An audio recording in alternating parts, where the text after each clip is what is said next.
শুনলে অবাক হবেন, আর দেখছেন তাতেও অবাক হবেন। এই প্রথম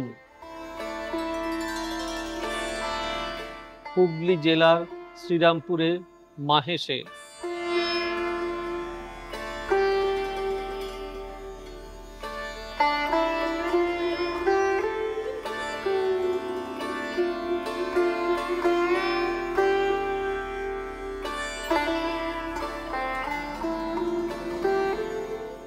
তার গর্ভগৃহে প্রথম কারোর এই ধরনের প্রোগ্রাম হতে চলেছে।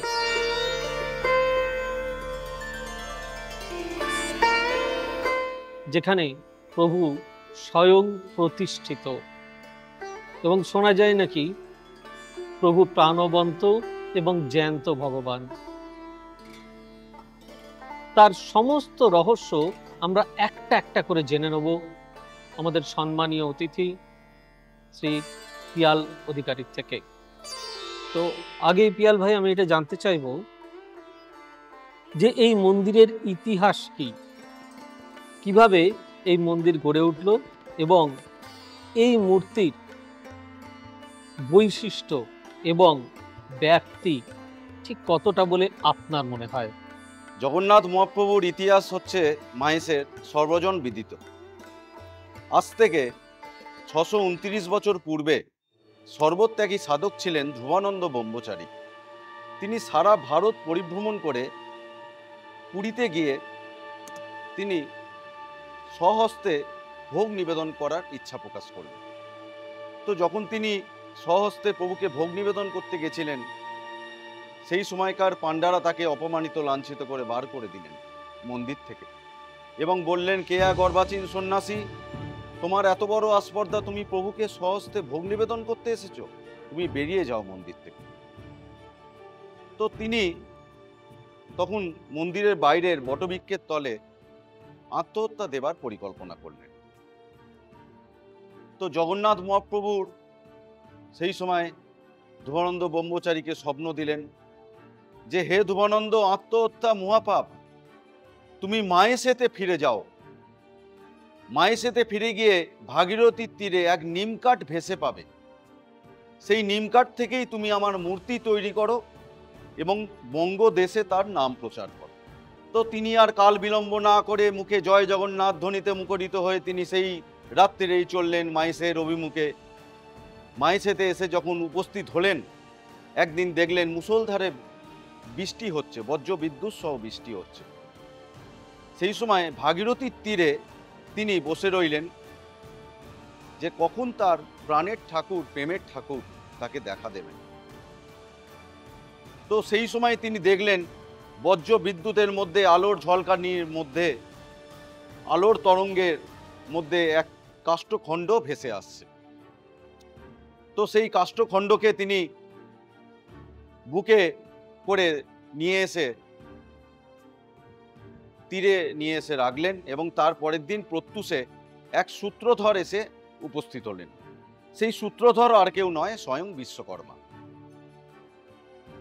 সেই সূত্রধরকে তিনি নির্দেশ দিলেন যে এক বড় ঘনশ্যাম রূপ তাকে তৈরি করে দিতে হবে, সেটি হচ্ছে জগন্নাথ দেবের রূপ, এবং তার থেকেও অপেক্ষাকৃত একটি ছোট রূপ তৈরি করে দিতে হবে, সেটি হচ্ছে বলভদ্র দেবের রূপ, এবং তার থেকেও ছোট একটি রূপ তৈরি করে দিতে হবে, সেটি হচ্ছে মা সুভদ্রার রূপ। সেই যে 629 বছরের স্বপ্নাদৃষ্ট দারু মূর্তি যে তৈরি হয়েছিল, এটি এখনো পর্যন্ত আমাদের মাহেশে জলজল করছে বিদ্যমান। আমাদের কিন্তু মূর্তি পাল্টানো হয় না, এটাই হচ্ছে মাহেশ। মাহেশের এটিই হচ্ছে গর্ব, এটিই হচ্ছে অহংকার। আমাদের কিন্তু মূর্তি পাল্টানো হয় না, আমরা শুধু প্রভুকে অঙ্গরাগ করে থাকি। সেই যে 629 বছরের স্বপ্নাদৃষ্ট দারুমূর্তি এখনো পর্যন্ত আপনারা দেখছেন এই রত্নবেদীর ওপর মাহেশে জলজল করছে বিদ্যমান। এই মূর্তিতে স্বয়ং চৈতন্য মহাপ্রভু স্পর্শ করে পুজো করেছেন। এটা চারটিখানি ব্যাপার নয়, আমরা সেই মূর্তিতে স্পর্শ করছি।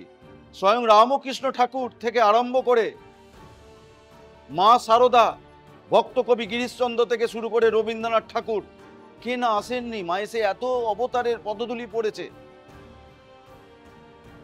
তো এখন আমাদের এই মাহেশ সুন্দরভাবে সেজে উঠেছে এবং এত অবতারের পদধূলিতে ধন্য এই শ্রীপাঠ মাহেশ। আজ তীর্থভূমিতে পরিগণিত হচ্ছে।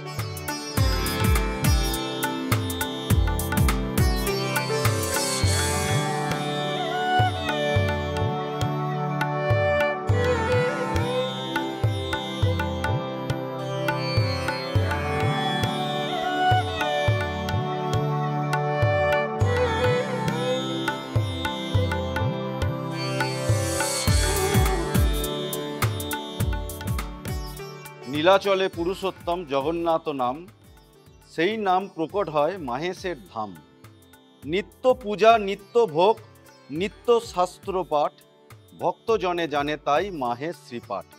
রইব মাহেশে তোমার সকাশে, আমি যে জগৎপতি, মাহেশেতে স্নানে উড়িষ্যায় ভোজনে রবে চিরদিন খ্যাতি। মাহেশেতে স্নানযাত্রা হচ্ছে সব থেকে বিখ্যাত।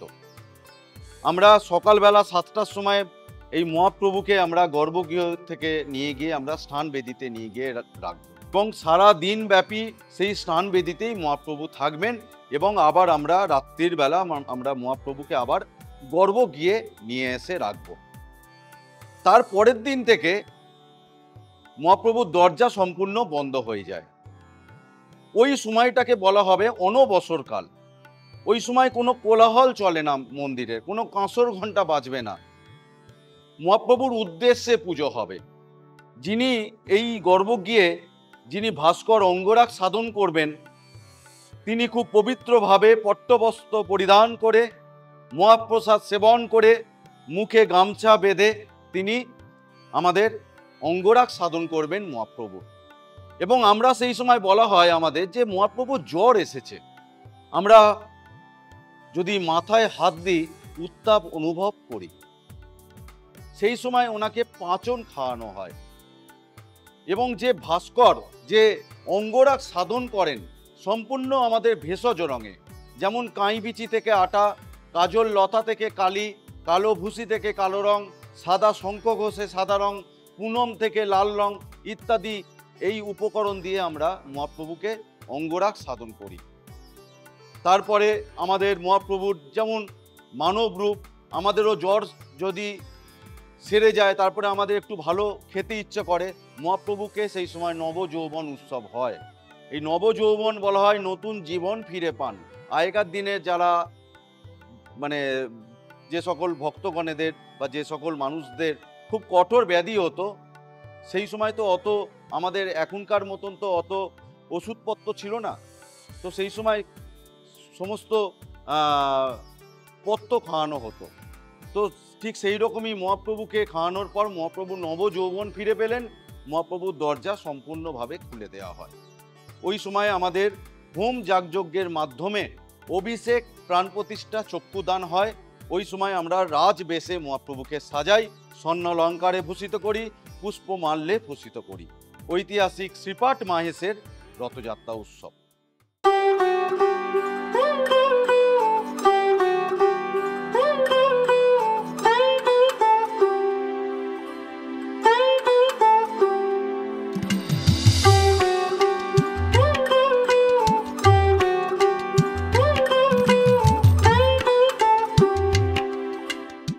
আমাদের এই জগন্নাথ মহাপ্রভু হচ্ছে সম্পূর্ণ মানব রূপ। আমাদেরও যেমন জ্বর ব্যথা জ্বালা হয়, তারপরে আমরাও যেমন ওষুধ খাই, ঠিক সেই রকমই জগন্নাথ দেব জ্বর ব্যথা হয়েছিল, উনি পথ্য খেয়েছিলেন। তারপরে তিনি জ্বর থেকে উঠে যাওয়ার পর আমাদের কি মনে হয়, একটু মন্ডা মিঠাই ভালো ভালো কিছু খাওয়া দাওয়া করি। ঠিক সেই রকমই জগন্নাথ মহাপ্রভুকে সেই নবযৌবনের দিন সকলে মিলে আসেন, ভক্তগণেরা ওনাকে মিষ্টান্ন নিবেদন করে। এরপরে আমাদের কি মনে হয় যে আমরা একটু বাইরে ঘুরতে যাই, এই জ্বর থেকে উঠেছি, আমরা কোথায় যাব, আমরা এদিক ওদিক কোনো একটা জায়গায় যাব। জগন্নাথ মহাপ্রভু কোথায় আর যাবার আছে, ওনারই তো বিশ্ব। উনি চলে যান মাসির বাড়ি। এই মাসি কিন্তু মায়ের বোন মাসি নয়, এটা হচ্ছে পৌর্ণমাসী। আমাদের মায়েসে হচ্ছে পূর্ণ পয়ৌকা মধ্যাহ্নয় রে পৌর্ণমাসীর কুঞ্জে তিনি অতিবাহিত হন।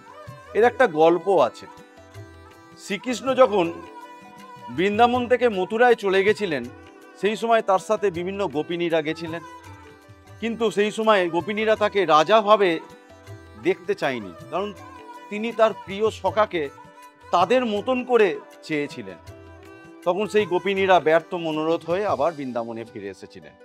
শ্রীকৃষ্ণ তো অন্তর্যামী, উনি তো সবই বোঝেন, উনি তো জগতের নাথ, জগবন্ধু, জগৎ পিতা, সত্য যুগে নারায়ণ, ত্রেতায় রামচন্দ্র, দাপরে কৃষ্ণ, কলিতে উনি যেহেতু জগন্নাথ, যুগে যুগে অবতীর্ণ হয়ে আছেন। তো শ্রীকৃষ্ণ বুঝতে পারলেন তার গোপিনীদের কথা, যে তারা দুঃখ পেয়েছেন। সেই সময় তিনি ঠিক করলেন যে আমি তোমাদেরই মধ্যে এক সখী, তার নাম পৌর্ণমাসী, সেই সখীর নাম হচ্ছে পৌর্ণমাসী, সেই আমি পৌর্ণমাসীর কুঞ্জে আমি এই 9টা দিন অতিবাহিত হব। তোমরা আমাকে যেমন খুশি চাও সেরকম তোমরা পাবে।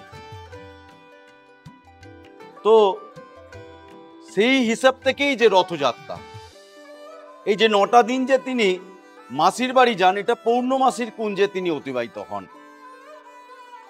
এবং ওইখানে এই সোজা রথ হচ্ছে আমাদের শুক্লা অমাবস্যার যে দ্বিতীয়া যে তিথি, এই তিথিতেই সোজা রথ। সকাল থেকেই ভক্তদের ঢল নামে মাইসে, আমরা হিমশিম খেয়ে যাই, পুলিশ প্রশাসন হিমশিম খেয়ে যায়, আমার সকল ভলেন্টিয়াররা থাকেন তারা হিমশিম খেয়ে যান যে আমাদের এই মাইসের যে ঢল নামে সেটা সামলাতে। সকাল 8টার সময় প্রভুর ভোগ হয়ে যায়। সেই সময় আমাদের প্রতিদিন দুপুর 12:30টায় ভোগ হয়, আমাদের কাঠের জালে ভোগ। কিন্তু আমাদের যেহেতু উৎকল মতে, পুরীর মতেই আমাদের সেই কাঠের জালে পুরনো মতেই আমাদের ভোগ রন্ধন হয়। আমাদের সকাল 8টার সময় সেদিন ভোগ খেয়ে প্রভু বাইরের চাতাল থেকে উনি দর্শন দেন, এবং দুপুর 2টোর সময় আমাদের দামোদর হয়, আমাদের শুভ সূচনা বলা হয়।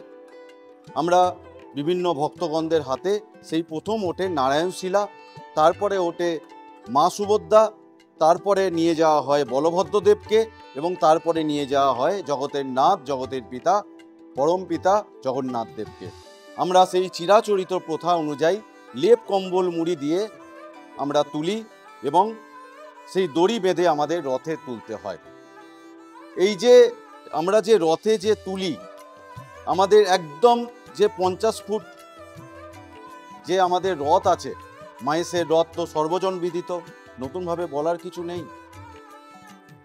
সেই যে রথের একদম চতুর্থ তলায় জগন্নাথ দেবের সিংহাসন, ওখানে ওনাকে স্বর্ণালঙ্কারে ভূষিত করি, পুষ্পমাল্যে ভূষিত করি, সোনার মুকুট পরিয়ে দিই, বাজু পরিয়ে দিই, হাত পরিয়ে দিই। তারপরে তার 3য় তলায় আমরা রামলীলার চিত্র দিয়ে আমরা ঢেকে দিই রথে, 2য় তলাটায় আমরা কৃষ্ণলীলার চিত্র দিয়ে ঢেকে দিই, এবং একদম শেষের তলায় আমরা চৈতন্য লীলার চিত্র দিয়ে আমরা ঢেকে দিই। আমাদের এই রথের 2টো রোপ আছে, 100 গজ 100 গজ 200 গজ ম্যানিলা রোপ আছে, তার 10 ইঞ্চি পরিধি। এবং এই রথটা মার্টিনমান কোম্পানি তৈরি করে দিয়েছিল আজ থেকে 139 বছর পূর্বে। তারও আগে ছিল কাঠের রথ, এবং তারপরে এই 100 গজ 100 গজ যে 200 গজ ম্যানিলা রোপ দিয়ে আমাদের রথ টানা হয়। সামনে 2টো অশ্ব লাগানো হয়, সম্পূর্ণ তামার, একটি সাদা এবং একটি নীল। জয় ইঞ্জিনিয়ারিং ইংল্যান্ড থেকে এই অশ্ব দুটি বানানো হয়েছিল, এবং 5 ফুট 4 ইঞ্চির একটা সারথি আছে, 2টো রাজহংস আছে, এবং আমরা বিউগল দিয়ে রথের সূচনা হয়। আমি এবং আমার পিতা সৌমেন অধিকারী, যিনি প্রধান সেবায়িত মায়েসের জগন্নাথ মন্দিরের, আমার পিতা এখন 85 বছর বয়স হলেন, উনি আমার ওপর দায়িত্ব দিয়েছেন। আমাকে হরি হরি বল বলতে হয়, তখন রথের ওপর থেকে কাঁসর ঘণ্টা বাজে, তখন রথ চলা শুরু হয়।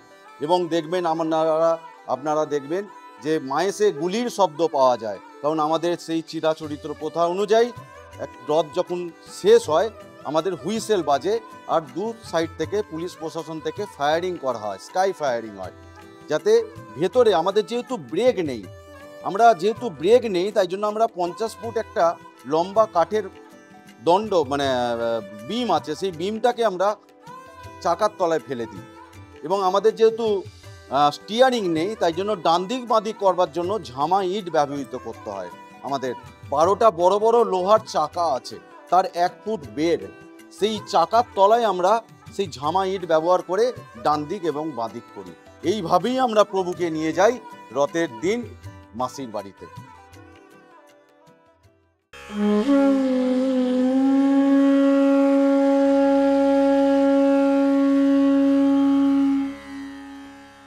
দেখুন, মহাপ্রভু যখন কোনো কিছু খেতে ভালোবাসেন তখন তার মাহাত্ম্য তো আরো বেড়ে যায়। সেটা নিয়ে পিয়ালবাবু আপনাদেরকে দু এক কথা নিশ্চয়ই শোনাবেন। ঠাকুর কমলাকর পিবলাই হচ্ছেন চৈতন্য মহাপ্রভুর অন্তরঙ্গ পার্ষদ ছিলেন। 6 চক্রবর্তীর অন্যতম চক্রবর্তী, দ্বাদশ গোপালের পঞ্চম গোপাল, 64 মহন্তের অন্যতম মহন্ত এবং দাপর যুগের মহাবল সখা ছিলেন ঠাকুর কমলাকর পিবলাই। আমরা ওনারই বংশধর। এই ঠাকুর কমলাকর পিবলাইয়েরই সময়ে সানযাত্রার দিন হচ্ছে বলা হয় জগন্নাথ মহাপ্রভুর জন্ম দিবস, হ্যাপি অ্যাপিয়ারেন্স ডে বলা হয়, আবির্ভাব বলা হয় জগন্নাথ মহাপ্রভু। এই সানযাত্রার দিন স্নান করানোর পর আমাদের মহাপ্রভুকে, জগন্নাথ মহাপ্রভুকে ঠাকুর কমলাকর পিবলাই স্নান করানোর পর দেখে যে মহাপ্রভুর হাতের বালা নেই। তো এইখানে তো স্নান পর্ব শেষ হয়ে গেছিল এবং তারপরে কমলাকর ঠাকুর পিবলাই রাত্রিরে আর তার বাসস্থানে গেলেন না, তিনি মন্দিরের মধ্যেই অবস্থান করলেন। রাত্রিরে স্বপ্ন দেখল সেই ঠাকুর কমলাকর পিবলাই যে আমি অমুক জায়গায় অমুক দোকানে গিয়ে আমি মিষ্টি খেয়ে এসেছি এবং বালা বন্ধক দিয়ে এসেছি, তুমি যাও এই বালাটি ছাড়িয়ে নিয়ে এসো এবং তার পয়সা দিয়ে এসো। তো তার পরের দিন সকালবেলায় ঠাকুর কমলাকর পিবলাই সেই বালা ছাড়াবার জন্য সেই মোদকের দোকানে গিয়ে উপস্থিত হলো এবং মোদককে বলল যে গতকাল কেউ এসে আপনার দোকানে বালা, বলল হ্যাঁ একটি বালক এসেছিল, বালক এসে পেট পুড়ে গুটকে সন্দেশ এবং বালা সন্দেশ আমি খাইয়েছি এবং আমাকে এসে দিয়ে গেছিল একটি বালা এবং দিয়ে আমি অস্বীকার করলাম এই বালাটি নিতে।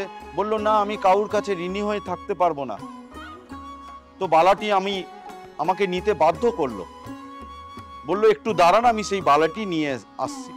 সেই বালাটি যখন সেই মোদক তার পাশেই তার বাড়ি ছিল, সেই বাড়ি থেকে যখন বালাটি সেই সিন্ধুকের মধ্যে থেকে নিয়ে আসছিল, দেখলো বালাটি অপেক্ষাকৃত বড় হয়ে গেছে।